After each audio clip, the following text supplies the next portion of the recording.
नाशिक जिल्ह्यातील इगतपुरी तालुक्यामध्ये दुष्काळाच्या झळा भीषण झालेल्या आहेत। पाण्यासाठी महिलांना डोंगर तुडवत पायपीट करावी लागते। अगदी 9 महिन्याच्या गरोदर महिलेला देखील हंडाभर पाण्यासाठी उन्हात वणवण करावी लागते। पाहूयात।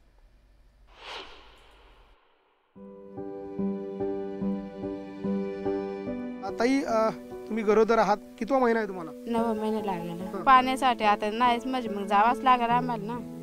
किती लांब असलं तर ते जावंच लागेल। 7-8 वाजतापासून पाणी वाहतं सकाळी आणि संध्याकाळी 4-5 वाजता येऊन।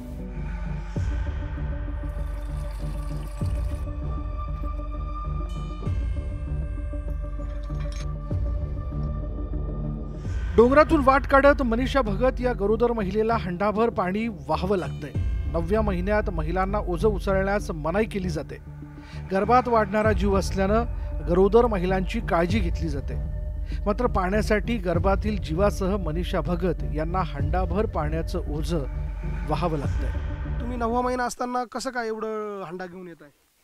तसं चढायला लागतं आम्हाला। आता पाणी नाही म्हणजे चढायच लागेल ना। तुम्हाला डॉक्टरांनी काही सांगितलं नव्हतं का? सांगितलं। काय सांगितलं होतं? वजन उचलायचं नाही, जायचं नाही असं पुढं उन्हा पिण्यात एवढं सांगितलं। इगतपुरी तालुक्यातील कुरंगवाडी, धारवाडी, मारुतीवाडी, आंबेवाडी आणि मांजरगाव अशा धरणांना लागून असलेल्या गावांना आणि गावातील लोकांना भीषण दुष्काळाचा सामना करावा लागतोय। पाण्यासाठी या परिसरातील सर्व महिलांना दिवसभर वणवण भटकावं लागतंय। या सर्व महिला आणि मनीषा भगत यांच्या आयुष्यातील हे संकट कधी दूर होईल? त्यांच्या घरात कधीतरी थेट पाणी येईल का? 9 महिन्याचं बाळ त्यांच्या पोटात आहे आणि अशा सगळ्या परिस्थितीमध्ये ही जीवघेणी कसरत केवळ हंडाभर पाण्यासाठी करावी लागते।